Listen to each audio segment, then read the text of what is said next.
Hey, all you holistic hipsters out there, it's that time. So grab your chalice of choice and sit back and sip along with us. We would love to welcome you to the Tea Podcast, where we spill the tea on all things holistic in the pet grooming industry. Let me introduce you to our hostesses with the mostesses. She is the socialite of skin and coat care, Ms. Michelle Knowles.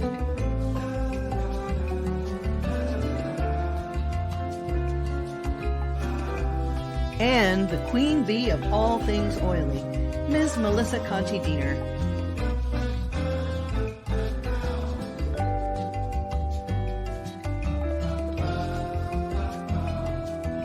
Brought to you by theoilygroomer.com. Are you searching for a new and more mindful way of grooming? Interested in understanding how to grow your grooming business with a more holistic and organic approach? Please contact Melissa Conti-Diener at theoilygroomer.com so that you can set up a meeting and bring balance and prosperity to your life. And allthingspaw.com. Intermediate and advanced courses in pet esthetician work, fear recovery, animal handling, and more. Get your learn on with All Things Paw. And by positiveed.com. Attend from anywhere in the world. Always pay the lowest price. 6 to 10 hours of innovative content and more. Education for every learning lifestyle. Never miss the class you need, and transcripts are provided for recordings. Say hello to Pet Professional Education Unleashed with positiveed.com. Now, let's get this tea party started.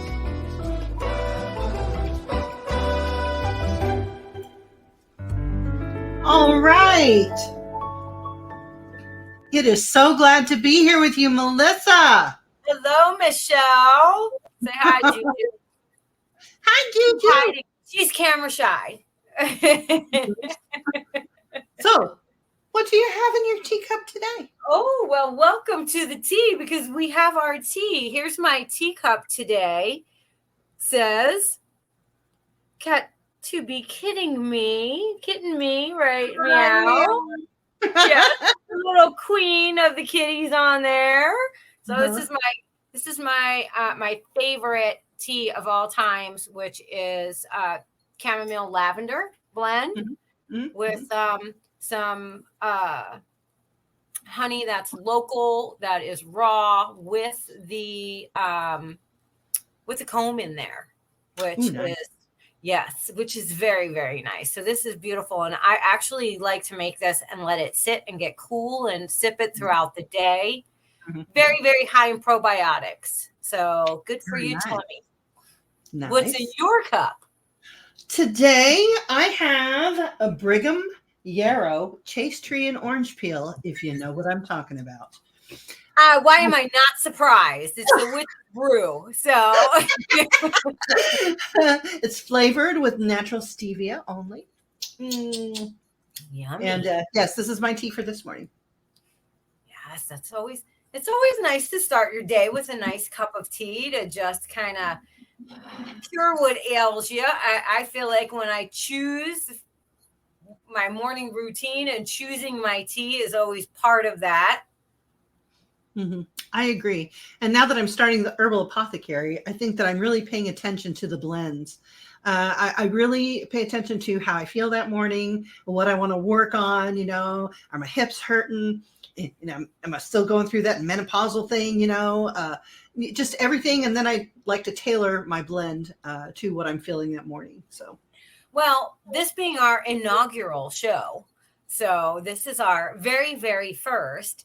I was feeling a tad bit of anxiety this morning, and that cranky bitchy lady came by to visit.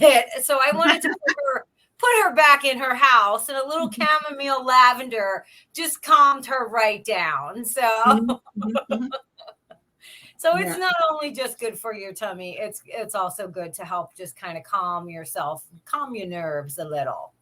I'm going to see if I can stem the flow, if you know what I'm talking about. Yeah. Yarrow is good for bleeding. Brigham is good for histamines, if you are having allergy issues. Allergy, yeah. Chase tree will regulate your feminine energy, if you will. And I like the taste of oranges, so I use orange peel a lot to flavor my concoctions. I agree. I like oranges as well. I don't want to tame my femininity. My femininity is out of control, but that's okay. So Oh am no, I. Mama's got to reel it in. Mama's got to reel it in. Reel it in. A little bit in your face. Got to reel it back. So what's our lovely topic this morning? That's what I was going to say. We need to always have a topic of discussion. Otherwise, we will go off on tangents. So We will. we're going to try to stick to this as much as possible and keep a good flow. So the most important ingredient in tea is water. So that's what we're talking today. Be like water, my friend. So, which is a fabulous quote by the Kung Fu master. You want to say, or yep, Bruce Lee. So be like water, my friend. And why would we be like water? Water finds the path of least resistance. Least resistance, right? Yet it is one of the strongest elements that we have on the earth. It can carve canyons, and I think water is amazing. How much of a percentage are we of water? Well, actually, women are 55% and men are 60% water, but we actually are 99% of our body's molecular structure is water. So we are very water-based creatures. So we are like water and barely a little bit of minerals. Yes. That's absolutely. What I tell people all the time. You're just a handful of minerals and the rest is water. I learned a really fun fact the other day when I was researching water, that when our fingers turn pruny, when your fingers get all pruny when you've been washing, a bunch of dogs all day, and you look at your fingers and they get all like raisiny looking, drawn out. Yeah. I always thought it's because the products are removing all the oils from your fingertips. But actually, it's a way that our body has adapted to water to actually give us a better grip in water. Mm-hmm, mm-hmm, so it's an adaptive thing. And I love that. Yeah, and I was really shocked at that. I thought my whole life that it was that the skin just had the oils removed from products. Mm-hmm. So we were all just pruning up for that. Yeah. It is amazing. I can't say that we didn't come from the ocean because we're so like the ocean. Yeah. And when we go to the ocean, it replenishes us and gives us minerals as we sit in the mineralized water or on the sand, the sun making vitamin D. We're very much a part of water. Yeah. It's and we're ruled by. Oh, sorry, Juju. She didn't want me to put her down today. Demanding divas here. But we also crave water. And I think that we don't generally get enough in. A lot of times we substitute water for other things while we both love tea. And tea is healthy for you to drink in a way that you're nourishing your body, but you still need to have water. You still need to not let your body go into dehydration. Well, think about it like this. I think most of our people that are watching and listening are familiar with the way that a regular car battery works. A car battery has to have water in it, as well as other minerals to carry the charge. We are a battery. A human body, a dog, a living being that is water-based, carbon-based, is absolutely a battery. We generate electricity. So if we get low on water in a car battery, it refuses to hold a charge if it's low, if the battery's low.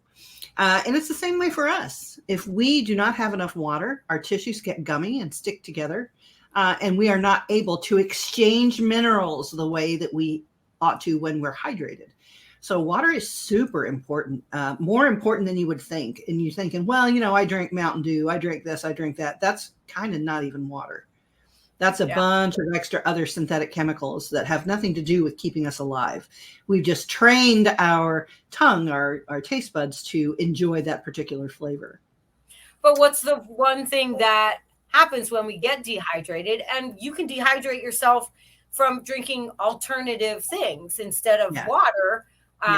Certain things are diuretics. So they make you go pee more, which depletes You're losing more water. Right, losing more water. And high caffeine also is a diuretic. And so we want to make sure that we are doing things that actually hydrate. And the one thing that happens to us the most is that we feel exhausted. We feel so tired. And that's because water is an energy conductor. And so we're depleted of that energy, of that ability to conduct any kind of energy throughout our body or through us.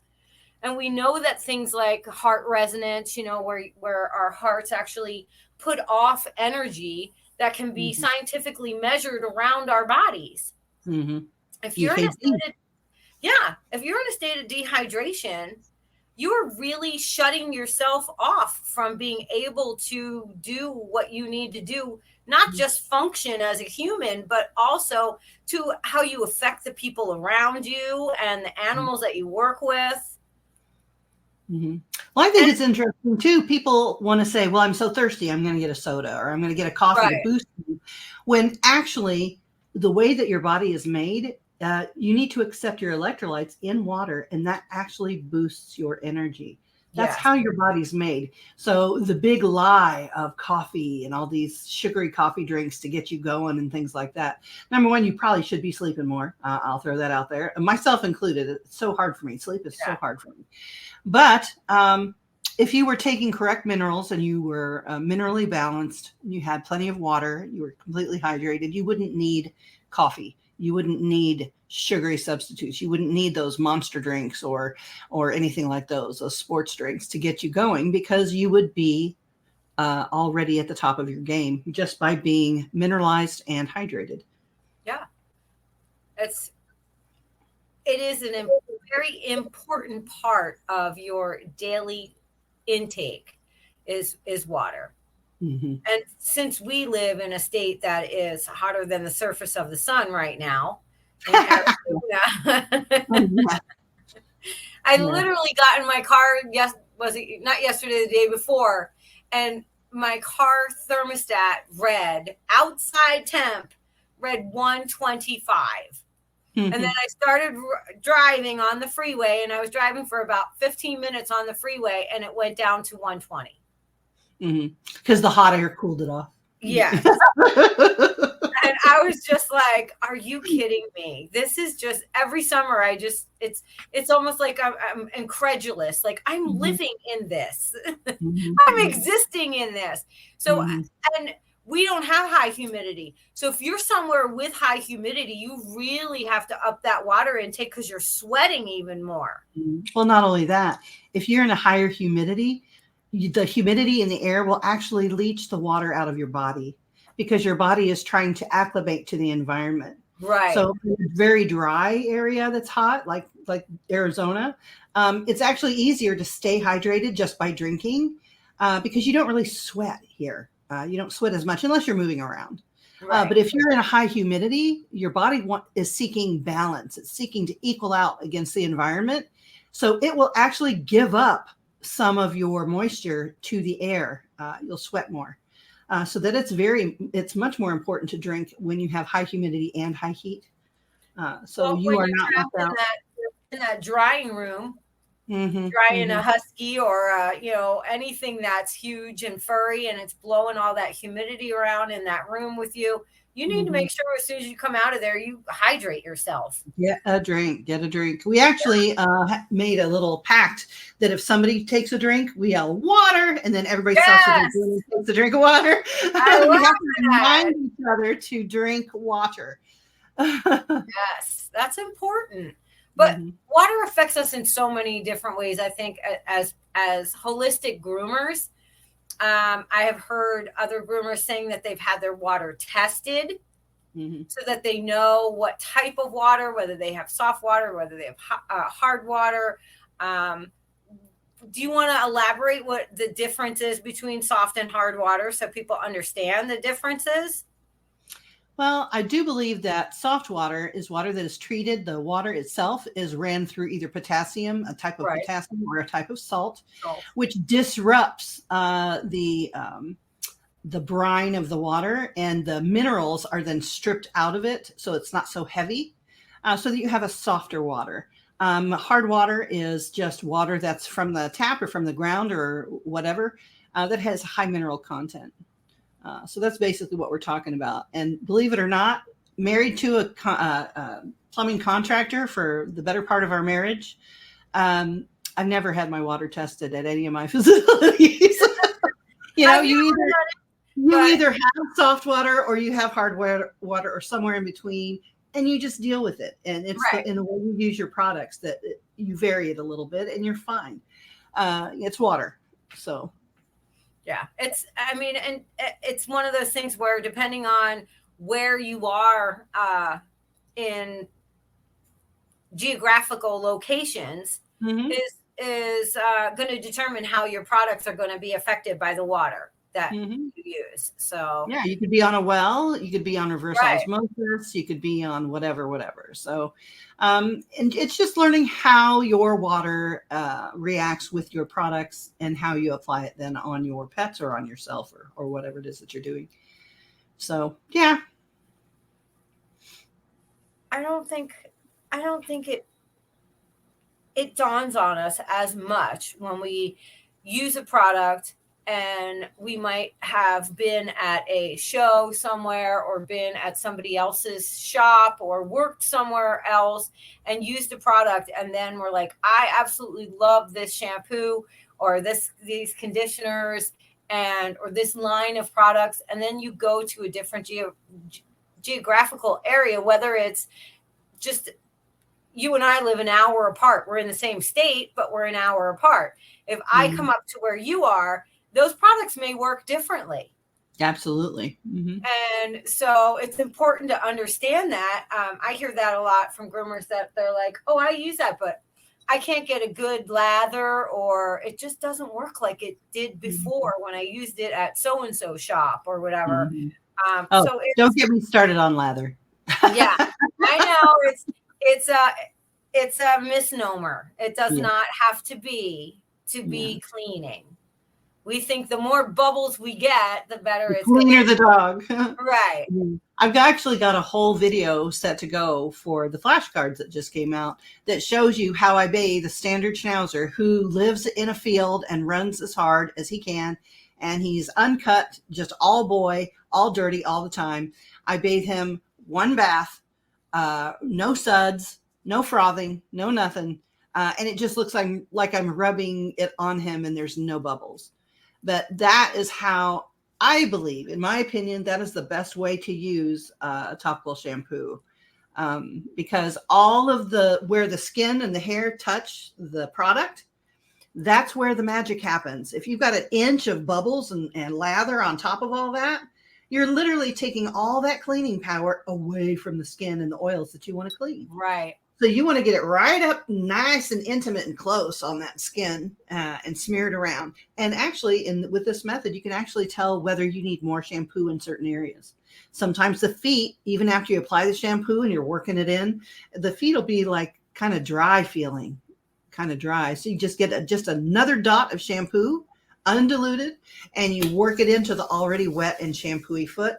And then you want to get that certain feel all over. You've covered everything. You need one bath. All the cleanliness happens in the rinse. Then you're rinsing it off. All those surfactants are then attaching itself to the water that's swooshing by, and you end up with a really nice, squeaky clean dog. And what is the thought process behind I often hear groomers say, oh my gosh, the dog was so dirty, I had to do 2-3 baths. And I just kind of cringe a little bit because if you're using a proper dilution for that dog or cat or ferret or whatever you're bathing at the time, you should not have to do multiple baths. So when we pre-mix stuff at the beginning of the day, And we're using a basic dilution rate, which is great for basic pets that are, just in the house and they're not out doing much. But then you get that little Maltese that has black feet from walking on the blacktop because mom and dad walk them through the 55 plus community every day, 3 times a day. And so instead of bathing that whole body 3 times just to get those legs clean, adjust your dilution rate. And dilute less. As long as the coat itself is saturated with water, that is the vehicle that's going to bring that product down to the skin and start working on water is the carrier agent. Water is so important. Right. I mean, as an aromatherapist, as the oily groomer, that's my biggest thing is carrier agents. Like, what do we use as a carrier agent? And water literally activates your product. And if you think about it, look at every single thing around you. I'm talking about your blanket, your chair, the plastic behind you on your wall, the ink that was printed on some of those certificates. Every single thing, the desk that your computer is on has to have water in it, or it is just dust. That's it. Everything around you has water in it. Everything. That's why when we go, we turn back into dust. That's right. Because we just eventually dehydrate completely out. So everything needs to have some form of water. And when we're talking things like pH, so dogs have a different pH than humans have on their skin. When we look at shampoos and things like that, you should be aware if your water is really hard, you want to try to neutralize that pH. The great neutralizer is conditioner. Absolutely. So conditioner will balance your pH. I learned that at a class from some lady that I took a long time ago. Where's the certificate? It's over here on this side, hanging on my wall. Her name was Michelle Knowles, and I used to follow her around and take these classes because nobody else would talk about this stuff. Not at that time, they wouldn't. They thought nobody would not. So, I might as well have been talking about Bigfoot. I know. So that was like eye-opening for me. Because I had already done aromatherapy and I had already done these things with humans, and I was already being experimental with the pets. And then I somehow stumbled upon you. I think I found an article in Groomer to Groomer magazine. And from there, it was just, I need to hear everything she has to say. So, and then I got lucky enough to actually meet you and work with you. And we have been friends for quite a long time now. For a long time, yes. Yeah. Yes. So it's very dear to me. Yeah. when you kind of find that niche of people that think the same way, like you and I, and then you introduced me to Mary. Mary introduced me to so many other people. And I think that there's so many different opinions in this industry. And there's way more than there used to be science, but there's still not enough out there. And so when you're working holistically, you really still need to follow the science as well. Absolutely. And I think also that people tend to dismiss the noetic sciences a lot, like energy work or, Reiki or feelings or this, that, and the other. That is an actual measurable, scientifically measurable substance. You can actually measure the energy that comes out of an emotion that can be measured. So I'm not going to stand here and say that there's no weight in Reiki or energy work or anything else, because we work with dogs every day. Most of us who work with animals understand completely that they live in energy and that we also live in energy. And I believe now that we're just sophisticated enough in the scientific community to be able to have the hardware to measure those things. One of my favorite noetic scientists is Rupert Sheldrake, and I think his study on morphic resonance is amazing, and that actually has a lot to do with water, our actual topic. The noetic sciences are the woo-woo sciences, I guess. And I'm that side of the equation. But what I think is interesting is that there is actual proof that we learn that our genes, our water, our molecules actually may hold old information, genetic information, past information, past life information, past knowledge information. And I'll read you a little passage here. Scientists are open about the notion that the water itself might be a programmable storage media. It seems that water might store any information because molecules in the clusters can be connected in various structures. Experiments have shown that the configuration of molecules changes very easily and quickly depending on the impact on it. And this is from Water Might Store and Transfer Information from learningmind.com. So if we bring in that aspect of it, if we can store things in water molecules, what makes us think that something's not already stored there? Well, that's what I wanted to say is about the my little notes here. Let me finish on the morphic resonance, and then I want to go right to the water experiments. Morphic resonance is a theory. He's been studying the migration. Rupert Murdoch has been studying the migration of geese, right? Now, they migrate all over the world, and their migration pattern is from north all the way to south and back north again. They travel miles and miles and miles and miles. However, sometimes a flock way down south or whatever will learn a new skill, will learn of a new lake or a new feeding source or a new hatching ground.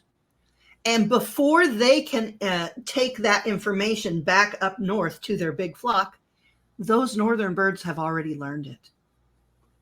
So birds, the same species around the world, will learn things that the other pals in their flock, their extended flock, if they learn something, then they know it also. So what kind of energy is making that? What's making that connection?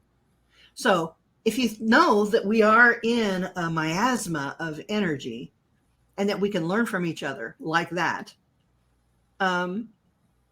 what other doors does that open? And that kind of opens the door to the water experiments. Go ahead, Melissa. Yeah, it's the Masaru Emoto is a Japanese author, entrepreneur, and he did these experiments where his theory is that human consciousness has an effect on the molecular structure of water. So he had frozen water or he had water in like mason jars, basically. Yeah. Didn't he take it all from the same pond? Yes. Like it was all taken from the same space, and they spoke kindly and sang and did all just positive things to the one jar. Spoke positivity, positive music, all that. And they froze it, and they noticed that it is all the little structures, they look like little snowflakes. I can't think of what they're called, but the way that the molecules freeze and they make that little, the crystalline part of the freezing, were all connected, uniform, just all pretty. Yeah, just very symmetrical. Yeah. Yep. And then the other one, they did the opposite, and they did negative, and they spoke negative, and they played negative, music, and they just did all sorts of negative connotation to that jar of water, and they froze that. And it was so jagged and distinct looking in the fact that it was the complete opposite of what the positive one was. They were disjointed, connected, but connected in a way not that symmetrical. It looked like agony. Yes, the crystals look like they're in pain. Yeah. And I think one of the third ones was they had Buddhist monks chant to Chant. water. And when they froze that and looked at it, the subparticles, the molecules, all of the crystals were huge snowflake structures, like even bigger than the nice jar. Then the nice, right. It was just huge and beautiful and clear and crisp.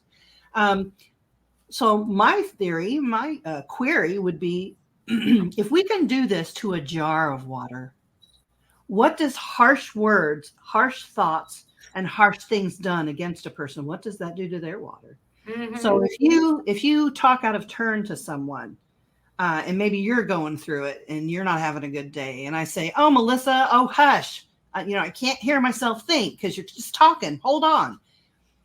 That actually hurts Melissa's water. You're hurting someone's water. You are taking away the structure of the water when you do that. So when we say word, thought, and deed, that does mean towards someone's water. Stop hurting my water, Melissa. Stop. Yeah. It's the same as what they're saying about storing Sheldrake says about storing the data. Yeah. Because you're affecting them on that molecular level.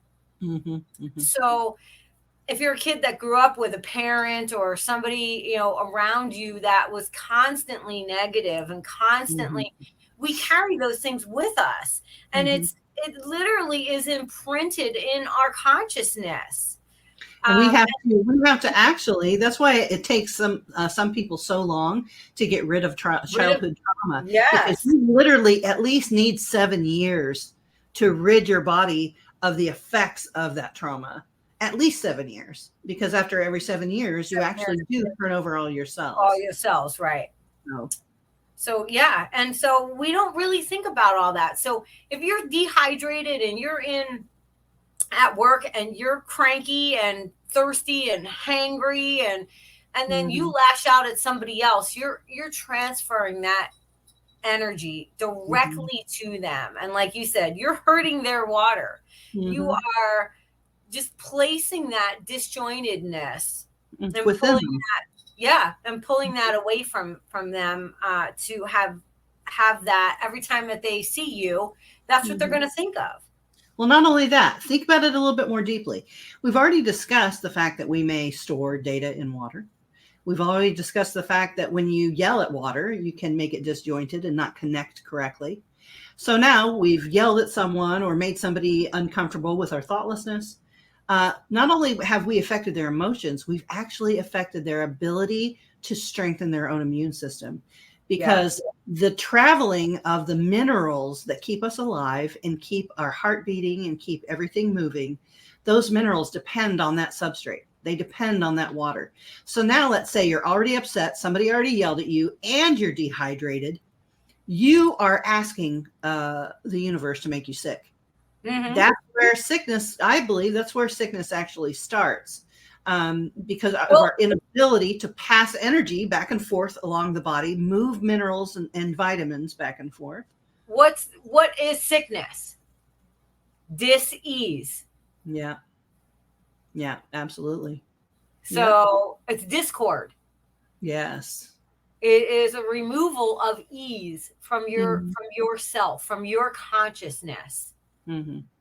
So we manifest these things in that sense where we are no longer at ease about something. You can make yourself sick with worry. Yes. Worry depletes magnesium. Magnesium is so important. And what carries magnesium around the body? Water. Water. And that's the thing, is that we don't equate those things with our general well-being. We don't equate that if I'm worrying myself sick about something, that sometimes it's things that we don't even have control over. Right. And so we're actually physically affecting our body. It's not just our mind. We are all three things: body, mind, spirit. So, and we know that water is a conductor for energy. Everything. Everything. And so if you're depleted in those things, and then on top of it, you're giving yourself negativity, you're basically hurting your own water, and you're Oh, that's a great point, Melissa. Great point. Yeah, when you talk bad to yourself, oh, I'm so stupid, or I can't do it, or I'm so dumb, you're actually playing the part of somebody else hurting your water. Hurting You're water, doing that right. to yourself. Yeah. Yeah. You should care about yourself like you're your best friend, because you are. You are the body that carries you around. You have to treat yourself tenderly and with love and care. It's important for your life, and it's important as you transmit your energy to other people as you interact with them in your life. I just posted a couple days ago on my Facebook page a little saying that says, "While making the outside body, you are a spiritual, energetic being with a body, and instead of a body and a spiritual, energetic being, you are spiritually energetic first with this physical form. And while it's fun to do things to the physical form, we can adorn it, I have lots of fun with my physical form, changing it and doing all sorts of things. But the most important thing is to really shape that spiritual form, is to really shape that energy, and understanding that energy cannot be destroyed. It just changes shape. It just changes form. So when this shell is done, where is your, who are you inside? Who are you? Who are you? And when you talk to yourself, who are you talking to? Yeah. I always knew in the back of my mind, skin color doesn't matter. Looks don't matter. If somebody's got their nails painted, it doesn't matter. None of that matters. But if we see it, we are heavily influenced by it. That's why advertising and marketing are so, we're inundated with it, and we're easily led astray by something that's shiny and flashy. And as groomers, you know what I'm talking about. If it's got a bauble on it or a bead or a shiny, we're going to buy that one as opposed to the plain one. However, I had a huge epiphany when my husband became blind. And now I really know that those things don't matter. And the way I tell people to know if something matters or not, paint your nails, wear the outfit, put on the makeup, and then have somebody yell at you like a child. You'll find out none of that matters because you done messed up on the inside. You just feel foolish when you're all dressed up or you have the new thing and then you mess up and somebody calls you on it. That thing doesn't matter. That's a material thing. Developing your character, I think, is probably the journey of this lifetime. We are full of distractions. The world is full of distractions. I think that's part of my mission, is to have people just sound off on my water. You've experienced that on multiple occasions. Melissa has a weird thing, and I'm going to label it eventually, but right now I'm just, let's let it simmer and marinate a little bit. Melissa has the ability to be so sunshiny that strangers will come up and yell at her for no reason. And she goes, "Oh, okay." For some reason, she's so, and I have experienced this myself, and I know her very well.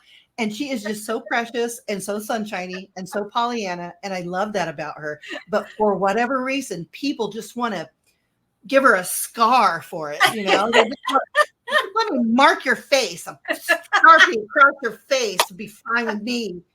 You sunshine. Ugh. They're just so upset with their life. And she's just like,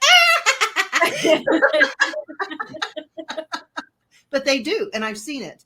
And it's a phenomenon. It's a thing. It has always been something that has always happened to me. And I used to take it so personally. I used to get so upset about it. And now I realize it's not me. It has nothing to do with me. The only thing it is that my energetic resonance is offensive to their negative, where they are in that time, in that moment. And they just have to lash out. They do. Because seeing that or feeling that positive influence when you're not ready Yeah. is an assault on their senses. Yes. It really is. When you've been really mad, think about when you've been really mad in your life over whatever. It could be something little, it could be something big, it could be whatever. But then you see somebody that's just living their best life. You don't smile and calm down from your anger. You don't. You're like, ugh, why is she so happy? I'm not happy. She's happy. And then they walk over to Melissa and literally smack her across the soul. Yeah. They just come over and just verbally bitch slap me, pretty much. You know, they just come over And then she has her Wonder Woman gauntlets on, and she just goes ting, ting, ting, yeah. ting. And she's like, okay, never mind. I know that's where you are right now. And I just love when it happens when Michelle's there, because Michelle's always like dumbfounded, like, what just happened? Because they bypass me. I'm standing right next to it. They bypass me because they don't want none of this. I'll tell you that much right now. But they bypass me. They go right to her and they're like, what are you doing? You're not doing it right. You're not saying it right. That's not how you teach it. That's not how it is. I'm like, oh my goodness. So don't let anyone hurt your water. Do understand that it's not about you. It's about them. Yes. We actually took a class one time, Michelle and I, a grooming class we were in together. And it was a lovely, lovely woman who is a very well respected groomer, taught this amazing class that we were in. And even she turned to me at one point and I showed her a comb, I think, that I had. No, it was scissors. It was scissors. Was it scissors? Okay, so all of us have 9-inch, 10-inch shears, and we use them occasionally for whatever, right? She was getting her 10-inch shears out or whatever because she wanted to make this nice, even, long trim along the belly. She got yelled at for having scissors that were too big, and she couldn't use scissors that big unless she worked out. And the only person that lady knew that worked out was who? I don't know. Suzeko. Suzeko. It wasn't Suzeko. Suzeko didn't yell at Melissa. No. She was saying that Suzeko works out so she can have long shears. She can have long shears, like, but what? I couldn't. What? Now, I'm not. Now, I'm a little bit ashamed, but I did take my case of long shears and just put them down in the bottom of my case. But she yelled at Melissa. Michelle literally went like this. And just kind of hid hers away before this instructor came over to see that she was also using them. But my dog was little. I had a little. Oh my gosh. That was so even funny. in the moment afterwards, Michelle was just like, "Oh my gosh!" And I just laughed about it. I just have to laugh about it because I don't know why. I always say either you love me or you hate me, and it just depends on where you're at in your life when you meet me. Holy cow! I have seen it on several occasions, and I'm not joking. It is a thing. It's an actual thing that happens to this woman. But I used to let it hurt my water. I really did. I used to be very much very different than I am today. And I used to hold on to a lot of that. And I used to feel unworthy. And I used to feel like I didn't deserve things. So once I made that change in myself and I realized I deserve anything I want. Mm-hmm. If I want to work for it and if that's what I want, then I'll go for it. And if that's what God or the universe wants to give me and allow me to, move into that, I'm happy for it. But it's one of those things like, are you going to, it's like having a tuning fork. And you can change the energy in a room, or you could take that tuning fork and put the long part into the water and change the resonance of the water itself. And that's what those words do to us. It's like having that tuning fork, and it does it to us. So you have to decide if you're just going to take it, and I just take it and I let it go. It goes away from me, and I have sometimes certain methods of doing things to help me release that if I feel like it sticks to me. Mhm. But you can't allow other people to affect your water like that. And I think if you know what's happening, you can combat it a lot better. Oh, And like you absolutely. said, you used to let it really affect you, but now that you really know what's going on, Yeah. you can bypass it. You Hmm. can use your own energy to stop that bad energy from hurting you, Yeah. just by being in the right frame of mind and being as healthy as you can be. And I'm But always empathetic to them. I'm always, you know what? I'm very Mhm. sorry that you feel that way. Or I'm sorry that you're in that space. Yeah, I But just I'm recognize not. that. Yeah, So I'm happy. You know, you can't take that away from me. right. Yeah.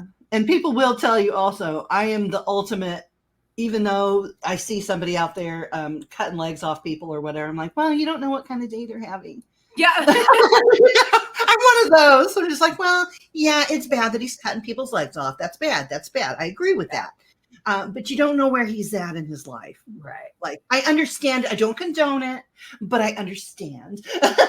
I'm one of those. So, I think yeah. water is a huge proponent of just being human, Hmm. and a huge proponent of being just a living entity here in this realm. I mean, just look at the animals that we work with. Sometimes Hmm. just stopping, slowing down, and giving them. The other day, I had a student in the bathing room, or I'm sorry, it was a former student of mine. And she's one of the youngest students we've ever graduated and that I've ever worked with. I think she just turned 18, but she was only 17 when she was in the academy. And she was working with a beautiful golden retriever that was just having so much anxiety in the tub about the bath, Hmm. Hmm. foaming at the mouth, Oh my panting. goodness. Yeah, just like foaming because he was panting so much. And Mhm. I told her, slow down. She's like, Melissa, what can I do to help this dog? He's just being crazy. I can't even get him wet because he's just all over the place. And I said, just slow down. She had the water warm. And so when we're anxious, we get hot, we get flushed. Same thing with them. Turn the Mhm. water, the water temperature down a little bit, or so that it's more cool. And I said, and slowly, and they do this in Ayurveda a lot. I said, slowly take that nozzle and put it at the base of his skull, like right above the brow line, and just start gently moving that water down over the occipital area and over the spine, and go slow and talk to him and tell him it's okay, you're all right, because she was anxious also. Right. Mhm. And I said, if you are calm and balanced, you can infuse that into the water that you are using on that animal. That Mhm. water is going to have a cathartic effect on them and slow them down as well. And she was like, she was doing it, and then I was just standing back, and she goes, it's because you're standing here, because they always say, get Melissa to come and stand here. And like I'm some kind of magical beacon, and it's No, not. it's because that you already have a well-developed energy. So Yeah, you know how to manage your energy like that.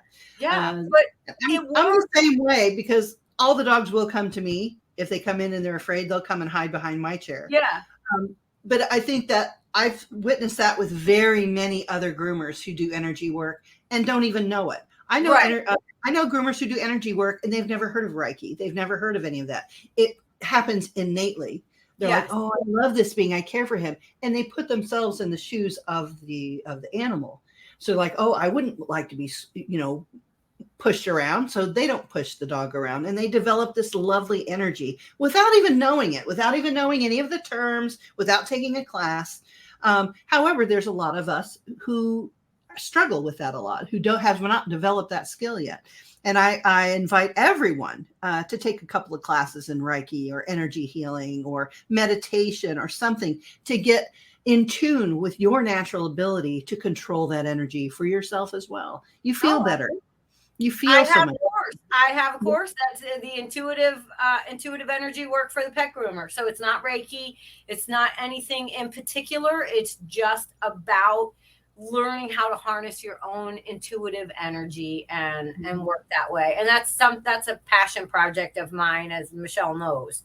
So, but I think that is, did you ever hear somebody say, hold your water? Like when you're being all kind of, crazy and super energetic or anxious about stuff. And they'll be like, oh, just hold your water. That's what that means. Like, get control of your energy. And I think that's a good analogy. It is. I like that. Of how we use water in so many different ways. I want to say a little snippet here as well.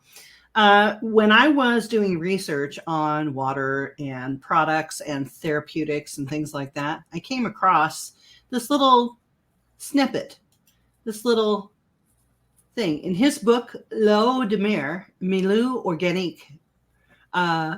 This particular scientist explored the relationship between seawater and blood plasma, demonstrating that human blood and ocean plasma are interchangeable due to their similarities in mineral composition. In this way, he found that it could help stabilize and support the human body. So that's why we use plasma. That's why we have saline solution, because it has those electrolytes in it that match seawater, which just so happens to be the liquid in our blood. We are of the sea. We are of the earth. Our water is ocean water. We are mammals on land. And it's crazy. It's so crazy. Water is undiscovered as far as I'm concerned. The things that the importance of water itself in our life, on our earth, for our health, for therapeutics. It's very important. I agree 100%. I think it's often overlooked because we feel like it's in our culture, it's just so plentiful. It's just everywhere. You don't think about water. You're like, I don't like water. I want a Sprite, or I want to, let's get a cocktail, or blah, blah, blah. And we do that because we're just so conditioned to our lifestyle rather than what is actually healthy. The industrial age did bring a huge amount of progress, but did it? That's when we started working 8 to 5. That's when we started pulling up all our beautiful farms and moving to urban areas. And we've gotten farther and farther away from the natural rhythm of the earth, the natural rhythm of how we should be living. And I think that's why so many of us in the population, and not just in the grooming industry, are hungry for that connection again. That's why a lot of people go camping. They're like, oh, I just get so rejuvenated, because you're living in the environment that you were meant for. We're supposed to be outside. We're supposed to walk around. We're supposed to gather flowers and bathe in moving streams. We're supposed to do those things. But our sophisticated, civilized lifestyle has led us farther and farther away to our connection to the earth and our connection to water itself, I believe. Yeah, I highly believe that.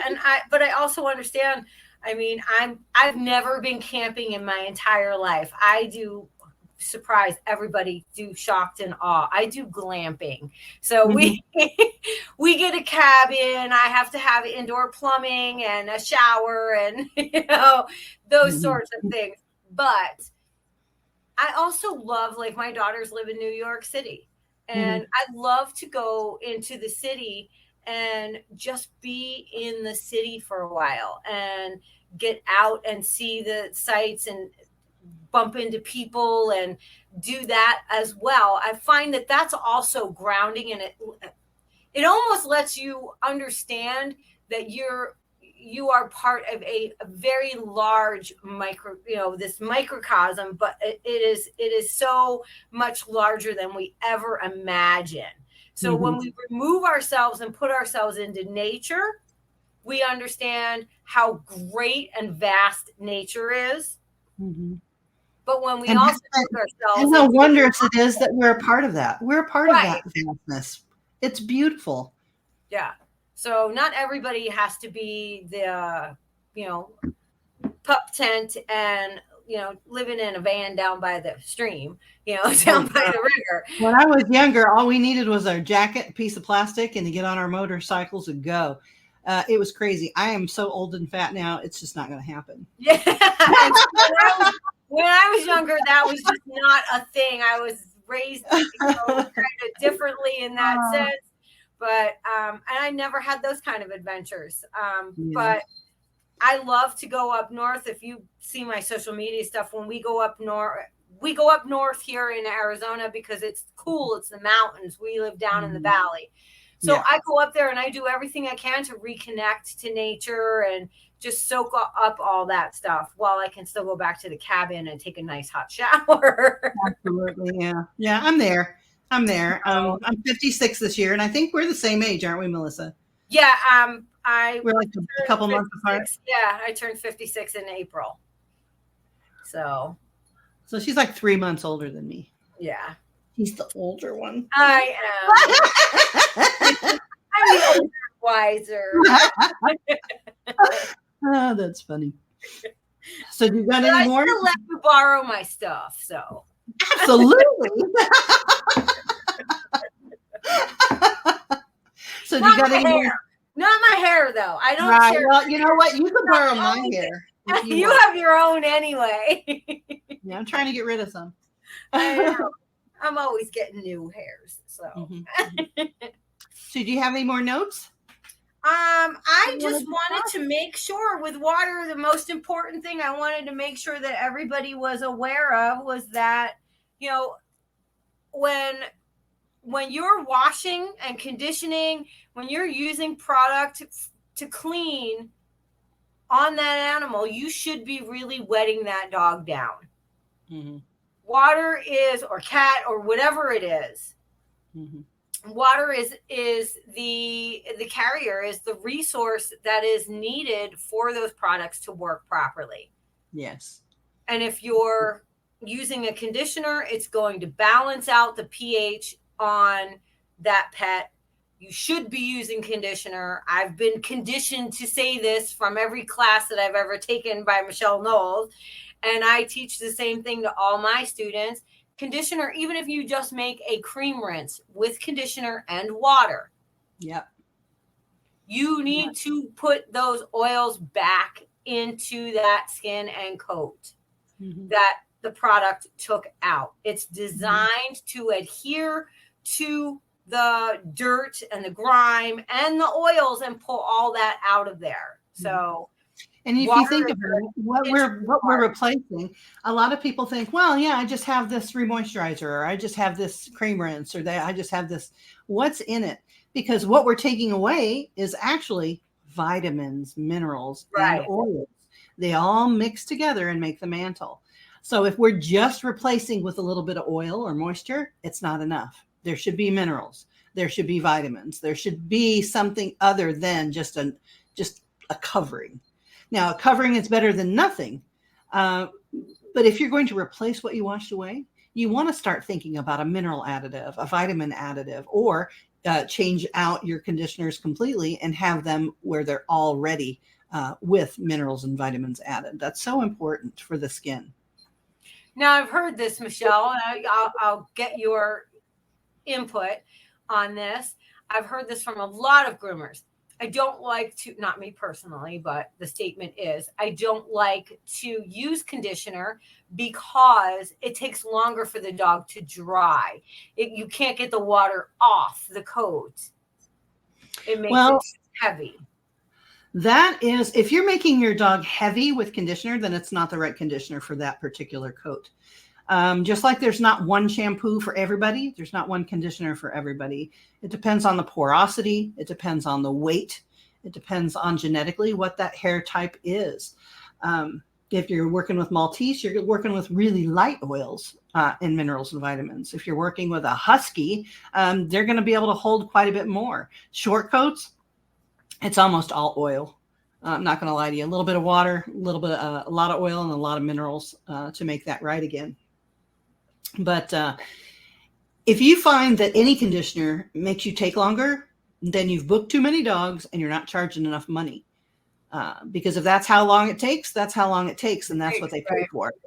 Uh, I mean, you can speed it up if you want and take that extra dog if you want. But what are the three things that you can, and you can only have two of them? Cheap, quality, and fast.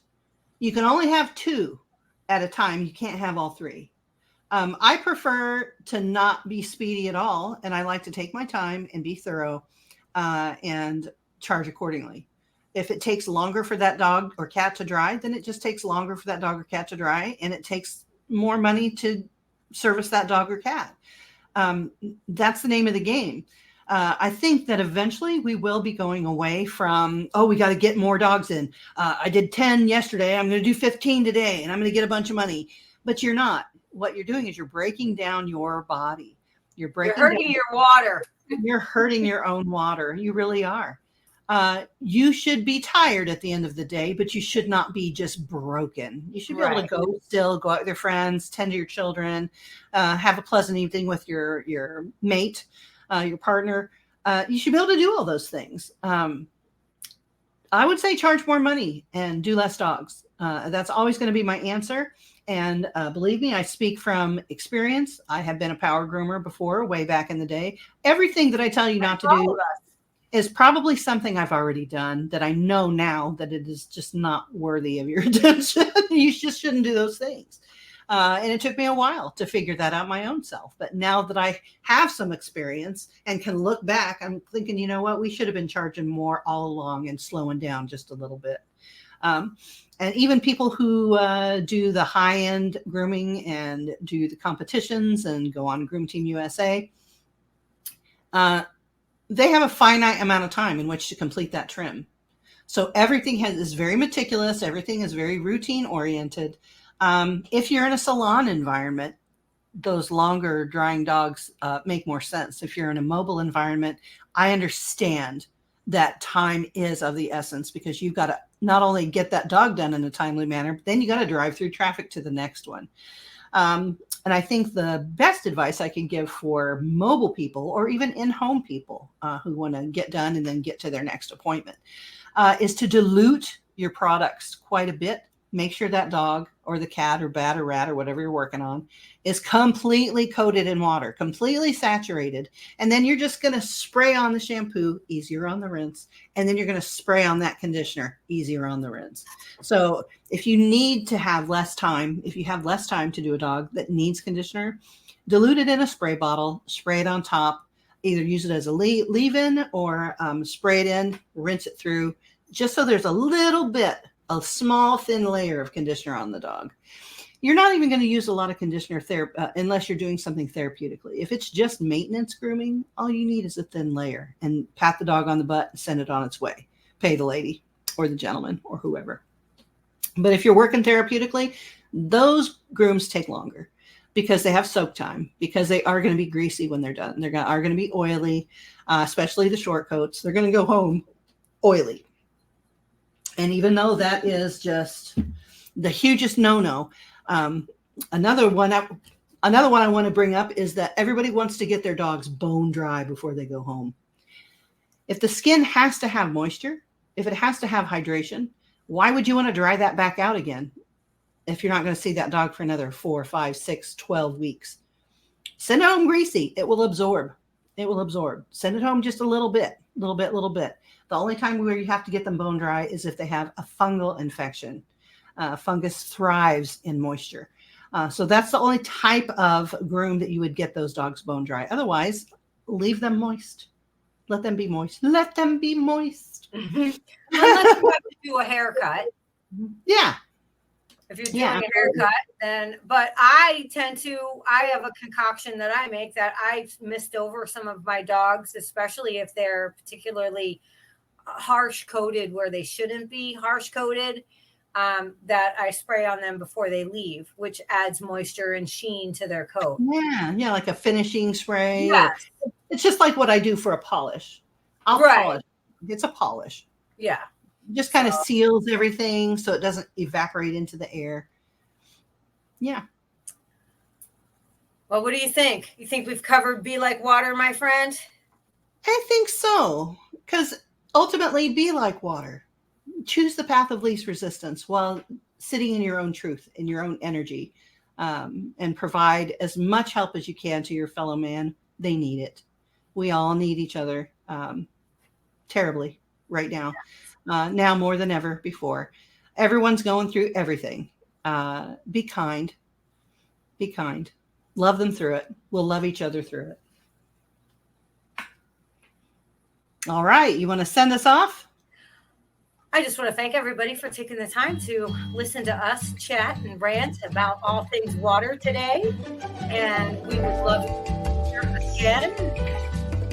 We are actually doing a live coming up from our Facebook page, The Tea, and that is on Monday, the 7th of August at 10 a.m. And then the podcast will be podcasted the 17th, the 24th, and the 31st. We will be releasing on those dates in August, and we will be bringing you more podcasts wherever fine podcasts are being podcasted into ethereal elements. And Michelle is going to just take us home. May your next sip be just as wonderful as your last. And we'll see you next time. Mwah. Bye, everybody.